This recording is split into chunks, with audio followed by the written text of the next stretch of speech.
Sang som soma sopi data teo paka Yesu Krista min chiwai ka bo ove tuni hin pathin thu pha chom cha sei ki thedinga pathenin damna pha apj in ha chunung paka Yesu Krista yang ki pa thu ka seyen min lopi thangwai men lang nang ho na mun chiwana dam che do ka ta sanin a tu lai wa noi le set aboi dan ho he so ke win vel sei ngai lovin ye chun video masalama chun Pentecost ni a thaga hung thun dan chom sai se lovin ki chelo ta jengin mol mo ta jengin hichini chu thaga hung thun na masape na hin hichini chu ho bung hung pen ni jong hin hichini chu lungset na khang iti wei hon dispensation na chu grace kitin lungset na phat thagao theng phat long kitin langhilong di intil hichi hung ki pat na chu Pentecost ni a ko na hichi lungset na pha na Pentecost ni a ko na hung ki pat na ko na chu nang le ke tu pha na dinga hu hing na ding thupi e ki pe chu ipi ham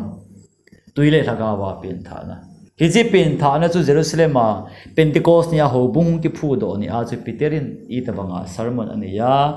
athu jok ho mi za mam ti jong isayben mi sang thum lamin baptisma achang ve ti jong imu hi hichi ho bung chu hunglen che a Jerusalem chu het sa bangu win Pentecost ni a chun gam chom le se pumpia gam chom a kona mi him chi khop jeng jong le amo chama ma gama kile nung sangwa jong chu Jerusalem a ho bung chu khangjing a hi ti sol cha te bung thum bung li bung nga cha isi ma yong le ki mu so ke ni chu tia ho bung na sa ta jenga hung khan chu juda te la akyo se hi tam zo chu majority chu tam zo juda te la hi danji mi ho farisai ho tengle sadusi ho hebrai mi milal milo pi ta jengo chu ta banga chu Christian na ti le Christian ti ale Jesu Krista hu hing pu a poma ta sana hung ki si mo hi ve he chu ngai theilo gel theilo paka Jesu Krista le shi na alen la ya leng le hu hing pu a na pom lo anata asan lo ama mi le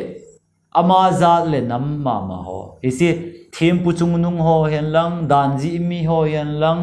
dan thim ho jong le hiti ho zo si la ana dei lo bang wa chu ama thi nung sanga anung zui ho paka Jesu Krista nung zui ho paka Jesu Krista thagau theng za la Pentecost ni ho bunga ga phu wa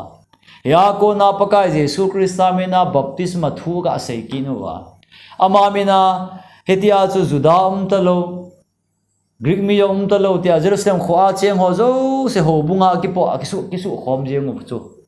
mi tam ten agel thailo hiti ho la a ko na chu a judate ho la a ma ko na chu a ho bung do chu hung ki pat ki na hi hiti ho la a ko na chun pasal khat le kha them Jerusalem a Gamalel khophang bula seilen apu teo pa teo chon na zo se them kisong ta jing niget nia cheptan Benjamin nama ko na hung pe le se thua jong le kha them tengle amo phala ya gam thu nei te ti te rom solkal na amo hono ya umahiven it is rom solkala citizenship jong ane hitabang khuma milo pi chu amhola ko na ado tu te ti te hichi ho bung do ho la chu hong ki sep do he ama min chu sol he hebrai min chu hebrai mina sol ki ti in rom mina chu pol ki ti tu na nang le kein pol ti ai he no he ama chu akhan khot thu hi tam ta sei ding a omen akhan khot thu sei sangen tunia ama hi I atile hi bang loma ho bung dowa ho bung hola ko na numei chapang mana songkula hena tengle thu nei hom asanga apui lu na abang chu tha jong mai the bible lai be na hi le tha jong a tha hi ta banga mi kho ti taw te christian te a dinga gal na sta jeng bol mi him chu I ati le christian ung chang the ham I ati le christian na ung ke convert the ham he chu them chakhat iga ngai tu khom di wa tunia dinga thupi aga ga athani en lang he silai bible chang he tua isei jing layo thupi ta ki to in aga sim do oi ti win sol cha te bung som ni le bung ni changu na panahin chuina hiti na hi kachele damascus khokom ka gein sun kimdon ta in phulo helovin wana kon wa na sata khat in kavel ahin salwa so jinge icha asei pa hi pola hi hichun keiman tola ka thutai chuin kaza sol nangin ibola keima eibol si anahim tia seya o khat kazai chuin keiman ka don budin nang koi nahim pakai kati chuin aman kaza keima na bol se jing nazir jesu ka hi ati chuin kalon pi ho chun wa achu amuna win kaza thu sei owang chu azapove chuin keiman I kati dingham pakai kati chuin pakai chun kaza thoda in damascus kho a lunin chukoma chu na bol dinga ki gozo se abon cha ka sei pe ding na hi eite chuin wa lo pg a chu kho kamu lo phat in kalon pi hon khunin e ka jun damascus kho kalutai lai chang som le chang kha chan hi nga sim tadi phak nei te ven hilaya ko na ka sei be nom chu sol cha pol hi thurung tha hi ibe na hi le amin sola ko na pol ti a christian ten hin ko naw he night sol cha te bung som le bung thum chang ko ve na le ki cha ko na bo chu amin hong ki khel thu I mo pol sol ki ti pa chu so pol hong ki ti ai pi le Paul hen nang sol jong lam him chu khat hi je chun dunia I sei ding chu I ati le sol chu Paul hung chang ham ti hilovin I ati le sol Paul ki ti pa chu sol ham Paul ham ki ti pa chu christian do hi ma chu hi banglom lo ma christian dei lo pas I ati le dunia christian na hong lu thei ham I lai thil ki dang hin khwa hlung a pin tha dan he kisim tha hello pin tha dan he ngai tu ta le hi chi point ga sei chi na ding a chun paka jesu krista le she na alen la ya chun milim ho songbul ho songbul ho ti ta te doi ai choi ho chun pakai ado lo piu pakai do masapen ta cho amami chu koi ham le jonin ama chu amami te he nga hongin ama hon ana sang po ve ati chu koi ham amami te ti chu bible nei te new testament ni ga jan do le old testament dan bu dan nei te hi mo bible a mosi dan ho zo se genesis a ko na malaki chan buso bible bupumpia dan jo se Israel chati adinga ki pe hichi Abraham Isaac Jacob pathin ti ai he no Jehovah pathin chu Judah te pathin iti ai he no chu he chu Judah te pathin chu Paul ti Saul ki te pa jong hen pathina ani ama chun pathina ani a hi paka Jesu Christa le si na hunglaya paka Jesu Christa anasang lo ho to chun Paul Saul ki ti pa he thumu nei kramo chun Jesu Christa ana do hin Jesu Christa athin athovin wana kal to tai ai wang asei zuiten Pentecost ni akona Jesu Christa athina akiphumna athoki na thu hin sayuwa ain thlang samuwa baptisma hin chan sa wa le I ati le ama Jesu ki tipa chu thita a thi nung sanga leng eti le sai ten ama thu sai sai na la yo ham tula ani enmi sang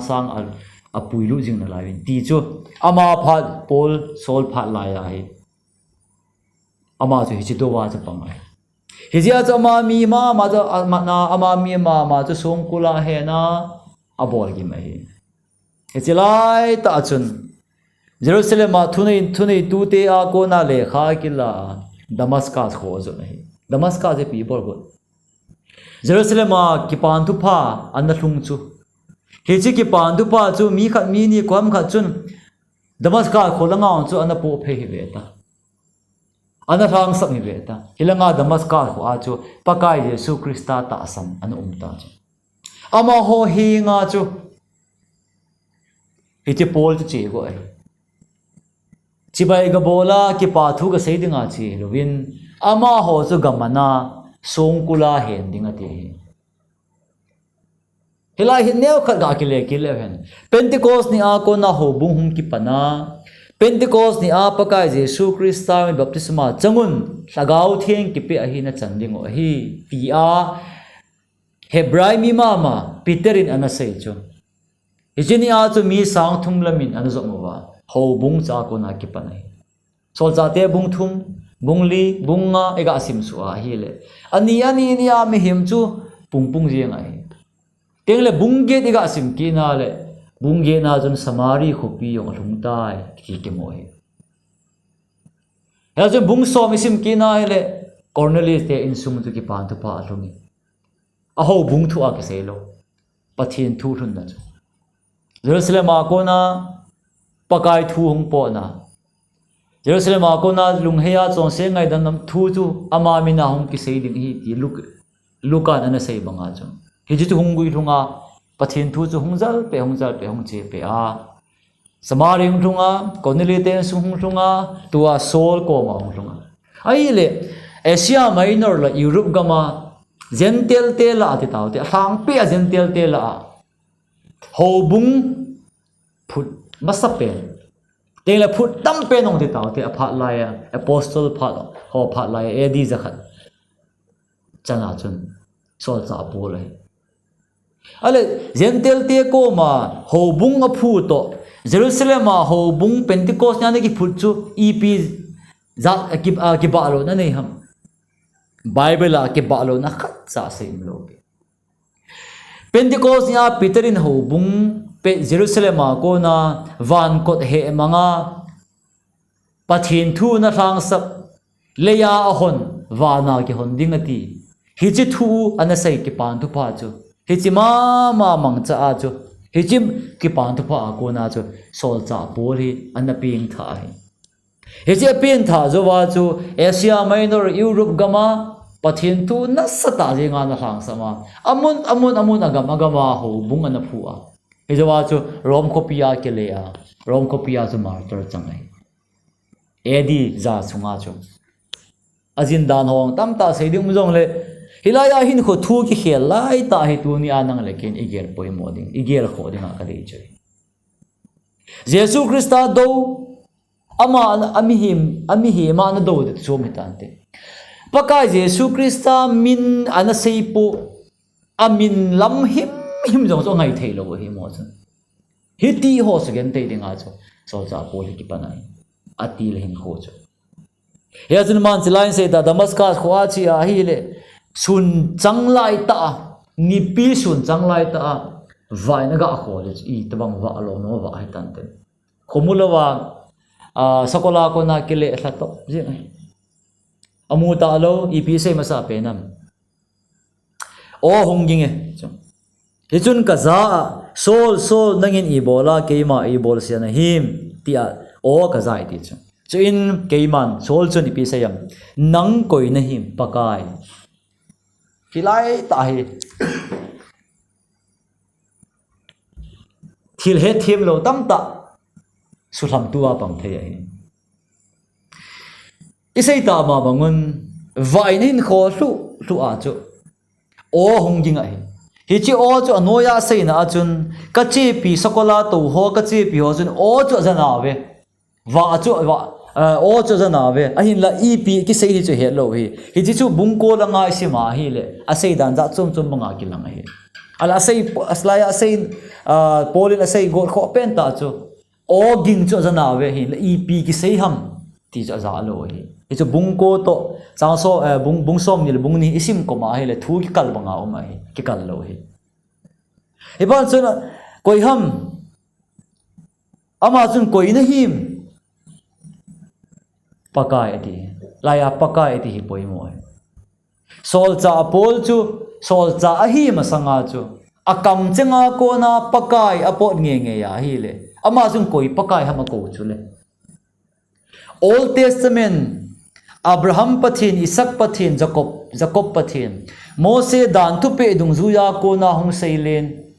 pen dola zong zudami chu aneva ko na pathin khat a hi o Deuteronomy bungup changli vo Israel na pakai na pathin chu pathin khat se bo pakai khat se bo hi ama lo chu pathin nang na nei lo ding hi chi thuga na chu ko na hong khang to hi milim chu pakai ti ngai lo di doile ai choi chu pakai ti ngai lo di Israel mi te chep kitan Abraham son ho zo se chun pakai ati tengle van pathin a ko naw ti nei Abraham pathin Isaac pathin Jacob pathin tui pi san in gal kaya ami te in pui gal kai Pharaoh sipai ho that thapi alwale gam thip gama kum som li sunga thil kidang tam ta na bol pi hi chi pathin mo chumon pakai ati jo nang le ke tu nia iche na mun zo sia pakai iti a hele azatan le ei malung gela igel chu bible a pathin hi ko na hi nang le ke ai wang kol ho chun pakai nei chu mo amo chun o pakai ati ting leo I bible wa pakai he ko ta lo chu ama ho nga ya aneu wa ko na akichu naw milim koi milim ham ami no sei da je ngai ti ve za cho milim len ta alen ko ham aneu ko ham ai na pa ko dukana pa ko ham ki he ta lo chu ai wa nga cha lung gela hong kilang dung ja chu akam chenga pakai ti chu pot na ve ta hi jong le aman pakai ti to tu nia nang le kin pakai ti ki bang lo hidung zu isi bang banga chu sol pol jong hi sol cha hi ma sanga chu judami hi dan dung zu ya chep tan judami ti ho sa kho na a hi tui ta jeng hi aga tui dan chu aso pi khat chu hi chi pathian thu Mose dan ti taute dan thu pe aga tui dan nan chu chep tan thua ga tui dan nan ga atom pan dan nan chu chep tan ngai sa lo banga Christian ho amu ji a chu a tha yang chu aso pi chan nong da that thei khop ma chu tom pan ai hi banga pathina dinga le pathin thurunga dinga Old Testament si dan bu Israel nam pathin di a hi banga tom pana mi yong that yeng thei chun pakai ati le koi ko dam le pakai ti teng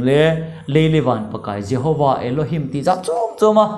in he no Old Testament hun la ya pathin chu a pathin chu ko he ye chung koi na him pakai ti chu he chu mu kha lo chu ai wang koi hi he lo ti chu a pakai pa chu koi hi he lo hi je pakai koi na him Bible a pakai dam lo ba noi le se na pakai dam lo e ho hin pakai khat se bu ne Bible chum vo Israel ati chu ta vo Israel le lo tu a vo wa noi pakai pathian chu khat se bu hin pakai dang him poi hi che pakai chu Bible pakai bu hi he ale Bible pakai chu Old Testament pakai chu za chu ma New Testament pakai chu za chu hamle Bible chu khat se ki na pathian la khat ki na ai le pakai ni ti mu khom thei dong ngai tu ta hesu sol cha pol chu sol cha na ato ma sanga chu sol cha hin sim pa pathin chu apakai chu koi hi hello ya chu koi na him vai kila ta isun helaya don bu nai pi sayam keima nabol sienzing Nazareth Jesu kahi ati wa chu ni pin sei ta em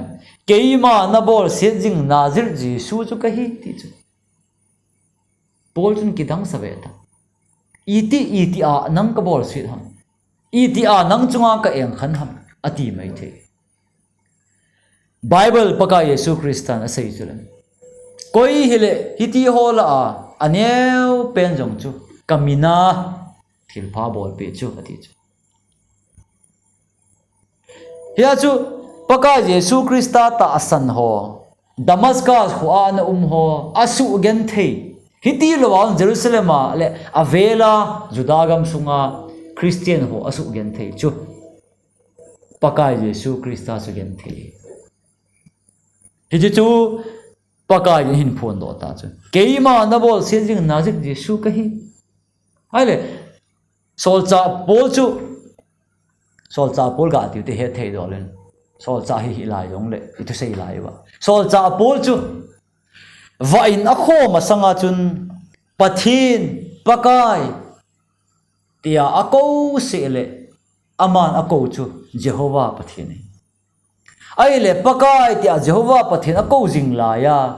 answer hung chu iphem don bu na chu keima Nazareth Jesu ka hiti ale ako to adon bu ki to lo tam le tulung lui pathin ako wa tulung tha pathin su hin don bu dan tam le tabang aji gel dinga hi le Bible pum khatna ahi nahi be de Bible pum pia pathin khat se ahi amin nong khat ahi ama pathin khat se ti lo chu pathin dang him lo hi tu chana judate Israel gama ko pathin khat bo ho hi pathin dang he lo pi chu dia pathin dang he lo wa hi le lai polong chun pathin dang het lo pi ya chu pakai pathin tin hai chu koi na hi na bol se Nazareth Jesu ka hi ale pi bol ta em chenang Damascus kho chilu le chun na bol din ki sei pe tan te chomle nga sei ta ti het them do le Damascus kho ga lu na hi le Anania thempu ko ma ki mutu ale la yo Anania thempu jong hi i pi sei ki nam Bible chun pathin ngai sa ta ti chu dan thudung zu ya pathin ngai sa ati chu Judah ho zo se sei phat Anania ang chu Christian chu ai wanga chu sol cha pol chu ni diga sayam ama ang chu dan budung zu ya ti chu dan chu hiam le ti che dan Genesis Exodus Leviticus Number Deuteronomy itiwa iche thulung lui ti diemu ti be thim gaw nang pi o se bon za pathin dan dung zu ya ko na mi chon pha ati chu tên là Judah hol a jong mi sei phat chang Ananias akimuto pia ama chun achunga khut angama ataw pia hele akhu mu ke ni ta ama chunga thu hunglung chi piam ti a hele gentel te he nga chep tan lo ho ko ma pakai min phung to ding a pathin a hlen thu sei gaw ga anakimuto sa ken changai Akistu thana tau pia ale chilaya la do no mu chu ha sin sim ki ning katin bung som le bung ni chang som le chang nga so cha te I zene mi ti le nangma namu le na za thu a chu mi zo se he to sa na panding a he ko ya ma se ya he Anania na se so pi sol ati so pi sol nangman namu le na za thu a chu mi zo se to sa na panding a he chule I pi tua na khongai ham ke pa do in lang baptize changin aminin Davin na chon se ki so phla in 80 Anania chun Paul ko ma je ti se tua na to ho namu ho na he ho abo cha hi mi tam ta ma sanga tu he to sa na panding a he I pidanga da khongai so na hi ham kipa do in lang baptize changin aminin Davin na chon sit sop ki sop la in 80 Bible yong hi translate bol dan ikele dan hi zat chon chuma umin sa Paulo ngai ga ve na hi le akizi dan za chomin tele Hindi Bible langai be na hele thep kha akizi dan za chom kinen hejun tunia hin Hindi Bible akizi dan tema ga sei nomen hilai Bible chang Hindi Bible agi sut na chum ida vai ge nahi ham ki pad in lang pakai min lamin baptize sangin lang na chon se sop thengin ti he Hindi Bible akizi dan hai sa Paula ma chu he sa so ke bangun sa pau ko na kile chi jong le tu lai Bible kile dan za chum chum jin hilai ki ji dan hi ki bang ta se ale sei ga se itiam khana boi thei na tama tam hin la a boi la min sei po ti ben ila do nom pen ta chu I pidinga khungai na hi ham ke pa do in lang aminin tawin ati Bible dang ve nal amin lamin lang na chon se sop thieng in ati ai pi jong le pakai Jesu Krista min chu amin it ati he apale chapale lagaw thing helo pi chu pakai Jesu min lamin lang ati ko yong lampia vain am hung ki phom pa chu pakai Jesu he chi pakai Jesu Krista chu amin chu lamin lang na chon se sop thieng in ati thu pi at mo za zar ta kidang ta ai lo wa hele so cha bol ding out he thim ha sa ta jong mai the be da ai wang a chan mai ye chun anane khu na baptisma changa ta de he cha ko na chu anoi ga sim swal sidang nam dang ho dinga pathinin anako thu ho hen sei tha pe he je bol pen tha da nai ipia ko na ipia hung peng tha ham kya le judate Bible pathin ta asan mama a ko na pathin ta asan na mama a ko na pathin ta asan na mama hung ping tha ke ni phe ali hoi lai chu pathin ni bang ta chu hilo he ama chun pakai Jesu Krista chu Jehovah pathin ta asa hung kilang ata san lo he ama gela chu masang lai Abraham Isaac pathi Isaac le Jacob te phat lai David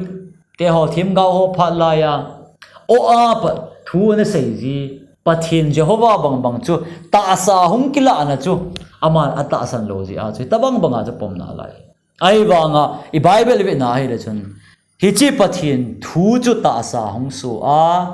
ta sa hung so na dinga chu Mari hin man cha Mari oi sunga ko na hi Jehovah pathin chu hung peng do ai a hung pen phana mi hi ma hi chapang pasal chapang hi ji topic za cho ma lo teng le pathinin pha sa le i sei ki dewa ko ji taw ti ben kaga la do nom chu hi chi pathin mu thei lo pathin chu ta sa hung pinga he je ta sa hung ping pa Nazareth Jesu Krista juda nam pa hung ping pa cross chon sit that na dinga anathi pa chu he chi chu pathin pol dinga kana housing kana tom pan adinga mi jong kana tha he chi pathin chu ta sa hung chang cross ki hen be Jesu Krista tunia ka su gimpa hi a hi ti a hin ta san chu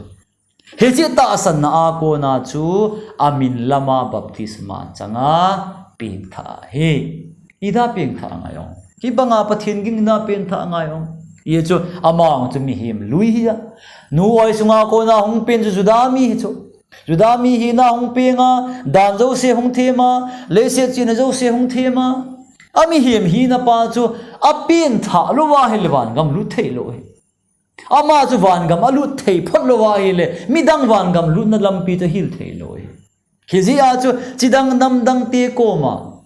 juda te ti lo wa judang nam dang te ko ma pathin thu ki pan tu pha la sam ma man cha hi thei ninga chu pathinin he che Paul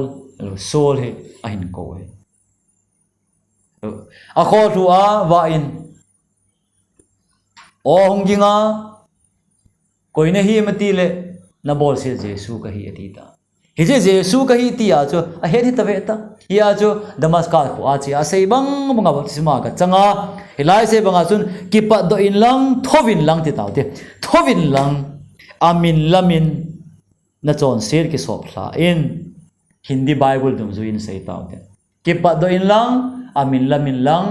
na chon ser ki sop thla in hilai e ho pa ga le aminin tawin tawzi a chon ser ngai dam di hile na chon ser ki sop thla na ti lo hi le chon ser sop thla lo hi la chu pin tha the hi ta ve le chu sol cha pol chun va lo pi ta amu tiang le o zong he chu pi amu na chun ping tha jing ni kilo ta ping tha lo hi banga pathin ging chu pin tha ngai ha mi ti mai the hi banga pathin ging chu dan dung zu ya Mose dan dung zu ya Old Testament tabernacle dan ki thoi na manga dan anaki suhing ba manga chu pathina ding atom pan he di lo hilo pi phala ya chu tua di lo hilo ai la hu hing na thu ngi teng le chun paka Yesu Christa cross a thisan so ta ji a chu he che tabernacle la gan thisan ki so chu ki bang thei ta lo cross a Christa thisan mang cha a chu nang le ke ding a that do nang uma he che that do na za la chu hu hing na thu hung ki thang samai he thui na thung ki thang sam chu polin an het lo ji a chu ama chun adi lo hi atia ata sam zo se go chimi na go nei a go chimi na go na lama pathini na ma na ko ki na eta za hi boy ego ga he them thei ding a chun Paul Saul na tom pan na adinga mi na tha go jing hi ji pathin chu ka hi Nazir Jesu naga chi anaga su gen thi hong chu na kei ka hi koi dang hi de boy ati na hi chu iphana su pon he ta he thim ja baptisma changa tu a lai point ni ga se ki 11 pen tha na dinga chun sagawa phamhal ga mu ham wa aga mu ham mang hoi ta aga mu ham o azi ping tha hi lo pi chu chuti nang le Damascus khuwa achi a lampi a vai na sut vai en kho tu a chu hichimuna chu pol chu ping tha adinga kilom tai kilopi ya chu Bible in pisam ke pa do in lang na chon se sop hlan chon se sop hlan lo hela chu koi ma ping tha thei lo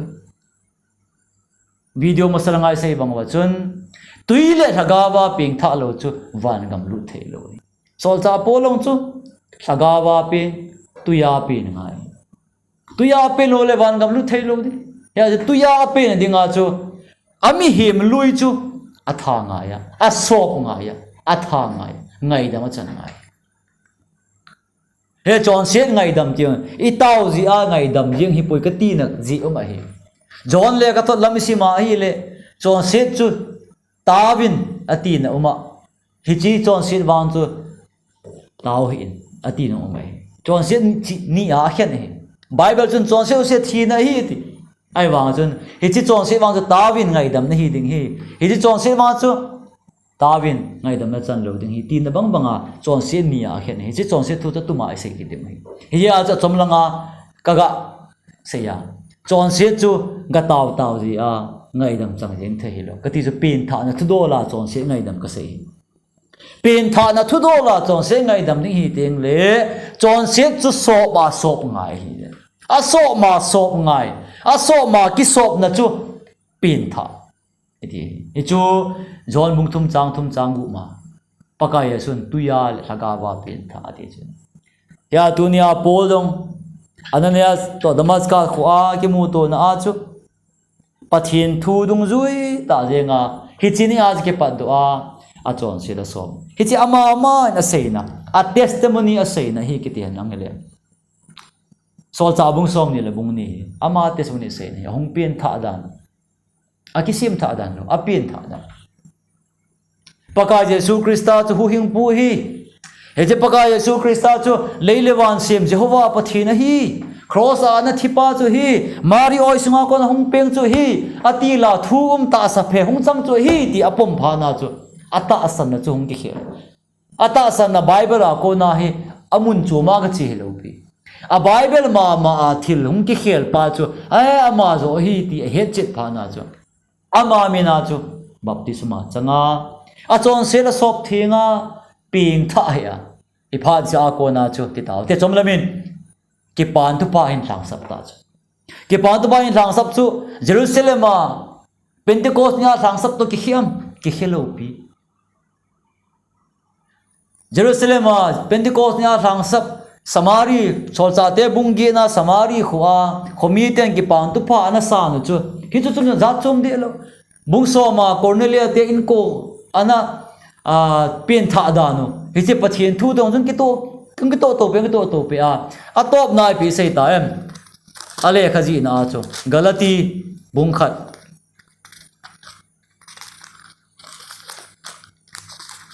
galati bung khat chang gu bin lai simuti bin tunia ding ai lai zone isim ding hi so cha pol ma man galati mi te ko ma che se hi chi